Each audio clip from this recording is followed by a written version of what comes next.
Hi dears, എന്തൊക്കെ എല്ലാവരുടെയും വിശേഷം? എല്ലാവരും സുഖമായിരിക്കുന്നോ? അപ്പോൾ മുത്തുമണികളെ, ഞാൻ ഇന്ന് വന്നിട്ടുള്ളത് നല്ല കിഡിലൻ ടേസ്റ്റിലുള്ള ഒരു പുഡിങ്ങിൻ്റെ റെസിപ്പിയും കൊണ്ടാണ്. പുഡിങ്ങുകളുടെ രാജാവ് എന്നൊക്കെ പറയാം കേട്ടോ. നമ്മുടെ ഇളനീർ പുഡിങ്ങിൻ്റെ റെസിപ്പിയും കൊണ്ടാണ് വന്നിട്ടുള്ളത്. ഞാൻ പറയേണ്ട ആവശ്യമില്ല, കഴിച്ചവർക്ക് അറിയാൻ പറ്റും ഇതിൻ്റെ ടേസ്റ്റ് എന്താണെന്നുള്ളത്. അടിപൊളി ടേസ്റ്റാണ് കേട്ടോ. അപ്പോൾ ഇതെങ്ങനെ ഉണ്ടാക്കുന്നതെന്ന് നോക്കാം. വീഡിയോയിലേക്ക് പോകുന്നതിന് മുമ്പ് വീഡിയോ എല്ലാവരും ഒന്ന് സ്കിപ്പ് ചെയ്യാതെ മുഴുവനായിട്ട് കാണാൻ ശ്രമിക്കണേ. അപ്പോൾ നമുക്കിത് എങ്ങനെ ഉണ്ടാക്കുന്നത് നോക്കിയാലോ. അതിനായിട്ട് ആദ്യം തന്നെ ഞാനൊരു സോസ് പാൻ എടുത്ത് വെച്ചിട്ടുണ്ട്. അതിലേക്ക് 1 കപ്പ് ഇളനീരിൻ്റെ വെള്ളമാണ് ചേർത്ത് കൊടുക്കുന്നത്. 1 കപ്പ് വെള്ളം ചേർത്ത് കൊടുത്തിട്ടുണ്ട്. പിന്നെ ഇതിലേക്ക് ചേർത്ത് കൊടുക്കുന്നത് ചൈന ഗ്രാസ് ആണ്. അപ്പോൾ ഈ ഒരു പാക്കറ്റ് ചൈന ഗ്രാസിൽ 10 ഗ്രാമാണ് ഉണ്ടാവുക. ആ 10 ഗ്രാം മുഴുവനായിട്ട് ഇതിലേക്ക് ചേർത്ത് കൊടുക്കേണ്ട ആവശ്യമില്ല കേട്ടോ. ഒരു 7 ഗ്രാമോളം ചൈന ഗ്രാസ് ചേർത്ത് കൊടുക്കുക. എന്നിട്ട് ഇത് കുറച്ച് നേരം ഒന്ന് കുതിരാനായിട്ട് മാറ്റി വയ്ക്കുക. കുതിർന്ന് വന്ന ശേഷം നമുക്കിത് അടുപ്പിലേക്ക് വെച്ച് കൊടുക്കാം കേട്ടോ. അതപ്പോൾ ഒന്ന് കുതിർന്ന് വന്നിട്ടുണ്ട്. കുതിർന്ന് വന്ന ശേഷം ഇതിലേക്ക് ഞാൻ മധുരത്തിന് ആവശ്യമായിട്ടുള്ള പഞ്ചസാര ചേർത്ത് കൊടുത്തിട്ടുണ്ട്. ഞാനിപ്പോൾ ഒരു 1.5 ടേബിൾ സ്പൂണോളം ചേർത്ത് കൊടുത്തിട്ടുണ്ട്. നുള്ളു മാത്രം ഉപ്പും കൂടി ചേർത്ത് കൊടുത്തിട്ടുണ്ട്. ടേസ്റ്റ് ഒന്ന് ബാലൻസ് ചെയ്യാനും വേണ്ടിയിട്ടാണ് കേട്ടോ. പുഡിങ് അല്ലേ, ഉപ്പ് ചേർക്കുന്നത് എന്താണെന്ന് വിചാരിക്കേണ്ട, അതൊരു ടേസ്റ്റ് ബാലൻസ് ചെയ്യാനും വേണ്ടിയിട്ടാണ് കേട്ടോ. ഇനി നമുക്കിത് ഫ്ലെയിം ഓൺ ചെയ്ത് സ്റ്റവിൻ്റെ മുകളിലേക്ക് വെച്ച് കൊടുത്തിട്ട് ഈ ചൈന ഗ്രാസ് മെൽറ്റായി വരുന്നത് വരെ നമുക്കിതൊന്ന് ഒന്നങ്ങ് ഇളക്കിയെടുക്കണം. പെട്ടെന്ന് തന്നെ മെൽറ്റായി കിട്ടുകയും ചെയ്യും കേട്ടോ. ഇതപ്പോൾ നമ്മുടെ ചൈന ഗ്രാസ് ഒക്കെ നന്നായിട്ട് മെൽറ്റായിട്ടുണ്ട്. ഇനി നമുക്കിതൊരു പരന്ന പാത്രത്തിലേക്ക് അരിച്ചൊഴിച്ചു കൊടുക്കണം. എപ്പോഴും അരിച്ച് തന്നെ ഒഴിച്ചു കൊടുക്കണം കേട്ടോ. ചൈന ഗ്രാസ് ചെറുതായിട്ട് ചിലപ്പോൾ ചെറിയ ചെറിയ കട്ടകളായിട്ടൊക്കെ കിടക്കുന്നുണ്ടാവും, അലിയാതെ കിടക്കുന്നുണ്ടാവും. അതുകൊണ്ട് അരിച്ച് തന്നെ ഒഴിച്ചു കൊടുക്കുക. ഒരു പരന്ന പ്ലേറ്റിലേക്ക് വേണം അരിച്ചൊഴിക്കാനായിട്ട്. ഇനി അതൊന്ന് ചൂടാറാനായിട്ട് മാറ്റി വയ്ക്കുക. ഇനി ഞാനിപ്പോൾ ഇളനീരിൻ്റെ പൾപ്പാണ് എടുത്തിട്ടുള്ളത്. 1 കപ്പ് എടുത്തിട്ടുണ്ട്. അത് വെള്ളമൊന്നും ചേർക്കുക, അതൊന്ന് അരച്ചെടുക്കണം. അത് അരച്ചെടുത്തിട്ട് ഞാൻ അതൊരു ബൗളിലേക്ക് ആക്കിയിട്ട് അത് ഒരു സൈഡിലേക്ക് മാറ്റി വയ്ക്കുന്നുണ്ട്. ഇനി വേറൊരു സോസ് പാൻ എടുത്തിട്ട് അതിലേക്ക് 1 കപ്പ് ഇളനീർ വെള്ളം തന്നെയാണ് ചേർത്ത് കൊടുത്തിട്ടുള്ളത്. അപ്പോൾ ഇളനീർ വെള്ളം ചേർക്കുന്നത് തന്നെയാണ് കേട്ടോ കൂടുതൽ ടേസ്റ്റ്. അതില്ലാത്തവർ സാധാ വെള്ളം വേണമെങ്കിൽ കൊടുക്കുക. ഞാനിപ്പോൾ ഇളനീരിൻ്റെ വെള്ളമാണ് എടുത്തിട്ടുള്ളത്. എന്നിട്ട് അത് കുതിരാനായിട്ട് മാറ്റി വയ്ക്കുക. അതുപോലെ തന്നെ വേറൊരു സോസ് പാൻ എടുത്തിട്ടുണ്ട്.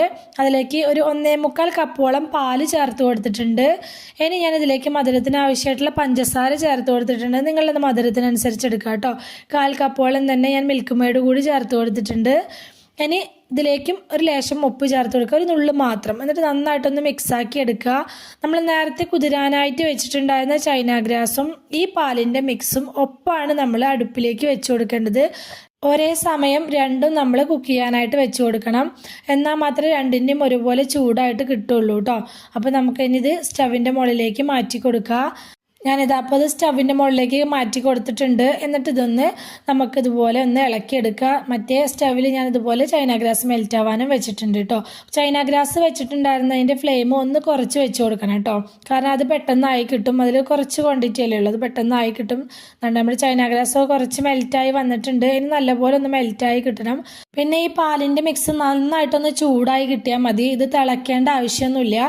ഇതപ്പോൾ ഇത് നന്നായിട്ടൊന്ന് ചൂടായി കിട്ടിയിട്ടുണ്ട്. അതുപോലെ തന്നെ ചൈന ഗ്രാസും മെൽറ്റായി വന്നിട്ടുണ്ട്, ഉരുകി കിട്ടിയിട്ടുണ്ട്. ഇനി നമുക്ക് ഫ്ലെയിം ഓഫ് ചെയ്യുക. രണ്ടിൻ്റെയും ഫ്ലെയിം ഓഫ് ചെയ്ത ശേഷം ഞാനിതിലേക്ക് നമ്മുടെ പാലിൻ്റെ മിക്സിലേക്ക് നമ്മൾ ആദ്യം അരച്ച് വെച്ചിട്ടുള്ള ഇളനീരിൻ്റെ പൾപ്പ് ഇതിലേക്ക് ചേർത്ത് കൊടുത്തിട്ട് നന്നായിട്ടൊന്ന് മിക്സാക്കി എടുക്കുന്നുണ്ട്. നിങ്ങൾക്ക് വേണമെങ്കിൽ പാല് നമ്മൾ സ്റ്റവിൽ വെക്കുന്നതിന് മുമ്പ് ഇളക്കിയെടുത്തില്ല, ആ സമയത്ത് വേണമെങ്കിലും ചേർത്ത് കൊടുക്കുക. പക്ഷേ എനിക്ക് എപ്പോഴും ടേസ്റ്റായിട്ട് തോന്നിയിട്ടുള്ളത് ഇത് ലാസ്റ്റ് ഇങ്ങനെ ചേർത്ത് കൊടുത്ത് മിക്സാക്കി എടുക്കുമ്പോഴാണ് കേട്ടോ. അത് വേവിച്ചെടുക്കാതെ എടുക്കുമ്പോഴാണ് കൂടുതൽ ടേസ്റ്റായിട്ട് എനിക്ക് തോന്നിയിട്ടുള്ളത്. ഇളനീരിൻ്റെ പൾപ്പ് ചേർത്ത് കൊടുത്ത് നന്നായി മിക്സാക്കി എടുത്ത ശേഷം നമുക്കിതിലേക്ക് നമ്മൾ മെൽറ്റാക്കി വെച്ചിട്ടുള്ള ചൈന ഗ്രാസ് ചേർത്ത് കൊടുക്കുക. അതും അരിച്ച് തന്നെ ചേർത്ത് കൊടുക്കണം. അരിപ്പയിലൂടെ ഇതുപോലെ ഒരു സ്പൂൺ വെച്ച് ഇളക്കി അരിച്ച് ഒഴിച്ചു കൊടുക്കുക. ഒപ്പം തന്നെ ഇടയിൽ നമ്മളിതൊന്ന് ഇളക്കി കൊടുക്കുകയും വേണം. അപ്പോൾ നമ്മൾ ഈ ചൈന ഗ്രാസിൻ്റെയും പാലിൻ്റെ മിക്സിൻ്റെയും ചൂട് ഒരേപോലെ ആണെന്ന് പറയുന്നത് എന്താണെന്ന് വെച്ചാൽ, ഇല്ലയെന്നുണ്ടെങ്കിൽ നമ്മൾ ചൈന ഗ്രാസ് പാലിലേക്ക് ഒഴിച്ചു കൊടുക്കുന്ന സമയത്ത് അത് പിരിഞ്ഞു പോകാനുള്ള ചാൻസ് ഉണ്ട് കേട്ടോ. അങ്ങനെ ആവാതിരിക്കാനും വേണ്ടിയിട്ടാണ് രണ്ടും ഒരുപോലെ ചൂട് വേണമെന്ന് പറയുന്നത്. ഇനിയിത് ചൂടാറുന്തോറും ഇരുന്ന് സെറ്റാവും. അപ്പോൾ അതിന് മുന്നേ തന്നെ നമ്മൾ ഏത് പാത്രത്തിലാണ് പുഡിങ് സെറ്റ് ചെയ്യാൻ വിചാരിക്കുന്നത് ആ പാത്രത്തിലേക്ക് ഒഴിച്ചു കൊടുക്കണം. എന്നിട്ട് ഇതുപോലെ വന്നിട്ടുള്ള ബബിൾസൊക്കെ ഒന്ന് പൊട്ടിച്ചു കൊടുക്കലേ കോരി മാറ്റേ ചെയ്യുക. എന്നാലാണ് ആ പുഡിങ്ങിൻ്റെ മുകൾ വശം കാണാനായിട്ട് ഭംഗി ഉണ്ടാവുക. ഞാനിതപ്പോൾ അതൊക്കെ ഒന്ന് കോരി മാറ്റി എടുക്കുന്നുണ്ട്. ഞാനത് ചൂടാറാനൊരു സൈഡിലേക്ക് മാറ്റി വെക്കുന്നുണ്ട്. ആ സമയം കൊണ്ട് തന്നെ നമ്മൾ ആദ്യം ഉണ്ടാക്കി വെച്ചിട്ടുള്ള നമ്മളെ ഇളനീരിൻ്റെ വെള്ളം കൊണ്ട് ഉണ്ടാക്കിയിട്ടുള്ള ഗ്ലാസ് പുഡിങ്ങില്ലേ, അത് നല്ലപോലെ ഉറച്ച് കിട്ടിയിട്ടുണ്ട്. അത് നമുക്കിതുപോലെ ഒരു കത്തി വെച്ചിട്ട് ചെറിയ ചെറിയ ക്യൂബ്സ് പോലെ ഒന്നങ്ങ് കട്ട് ചെയ്തെടുക്കുക. എന്നിട്ട് ഇതുപോലെ ഒരു സ്പാച്ചുല വെച്ചിട്ട് പതിയെ മാത്രം നമുക്കിതൊന്ന് അടർത്തിയെടുക്കാം കേട്ടോ. അപ്പോൾ അതൊക്കെ ചെയ്യണം. ഇനി നമ്മൾക്ക് ഈ കട്ട് ചെയ്തെടുത്തിട്ടുള്ളത് ഡെക്കറേറ്റ് ചെയ്യാനും വേണ്ടിയിട്ടാണ്. അപ്പോൾ നമ്മളുടെ ഈ പുഡിങ്ങൊക്കെ ഇരുന്നിട്ട് ഒന്നങ്ങ് ചൂടാറിയിട്ടുണ്ട്.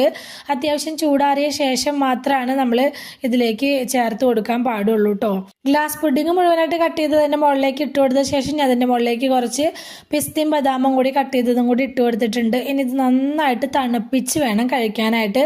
നമ്മൾ ഫ്രിഡ്ജിൽ ഒരു 3 മണിക്കൂർ വെക്കുമ്പോൾ തന്നെ നന്നായിട്ട് തണുത്ത് കിട്ടും, പക്ഷേ സെറ്റായിട്ടൊക്കെ കിട്ടും.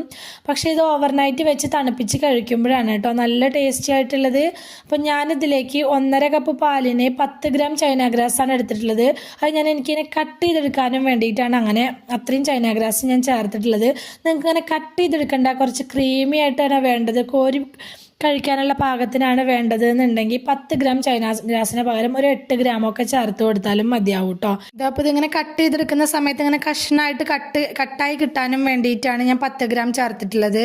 പിന്നെ നമ്മൾ പുഡിങ്ങുകളൊക്കെ ഉണ്ടാക്കിയെടുക്കുന്ന സമയത്ത് അത്യാവശ്യം നല്ലപോലെ മധുരം ചേർത്താൽ മാത്രമേ നമ്മൾ തണുപ്പിച്ച് കഴിക്കുന്ന സമയത്ത് നല്ല മധുരം ഉണ്ടായിരിക്കുള്ളൂ കേട്ടോ. അല്ലെങ്കിൽ മധുരം കുറവായിട്ട് തോന്നും നമുക്ക്. അപ്പം അതൊക്കെ ഒന്ന് ശ്രദ്ധിക്കുക. അപ്പം ഈ ഒരു പുഡിങ് ഇതുവരെയും ട്രൈ ചെയ്യാത്തവരാണെങ്കിൽ എന്തായാലും ഒരു തവണയെങ്കിലും ട്രൈ ചെയ്ത് നോക്കണം കേട്ടോ. അടിപൊളി ടേസ്റ്റുള്ള പുഡിങ് ആണ് കേട്ടോ. അപ്പോൾ സബ്സ്ക്രൈബ് ചെയ്യാതെ കാണുന്ന നമ്മുടെ പുതിയ കൂട്ടുകാർ ആരെങ്കിലും വീഡിയോ കാണുന്നുണ്ടെങ്കിൽ പ്ലീസ് ഒന്ന് സബ്സ്ക്രൈബ് ചെയ്ത് സപ്പോർട്ട് ചെയ്യണം കേട്ടോ. വീഡിയോ ഇഷ്ടമായിട്ടുണ്ടെങ്കിൽ മറക്കാതെ ലൈക്ക് ചെയ്യണേ. നിങ്ങളുടെ അഭിപ്രായങ്ങളൊക്കെ കമൻറ്റായിട്ട് പറയണം. അതുപോലെ തന്നെ റെസിപ്പി ഇഷ്ടമായിട്ടുണ്ടെങ്കിൽ നിങ്ങളുടെ ഫ്രണ്ട്സിനോ ഫാമിലിക്കോ ഒക്കെ ഒന്ന് ഷെയർ ചെയ്ത് കൊടുക്കുക കൂടി വേണേ. ഇതുവരെ കൂടെ നിന്ന് സപ്പോർട്ട് ചെയ്തിട്ടുള്ള എൻ്റെ എല്ലാ മുത്തമണികൾക്കും ഒരുപാട് നന്ദി. എന്നാൽ ശരി, സിമ്പിൾ ആൻഡ് ടേസ്റ്റി റെസിപ്പിയുമായി ഞാൻ വീണ്ടും വരാം. ബൈ.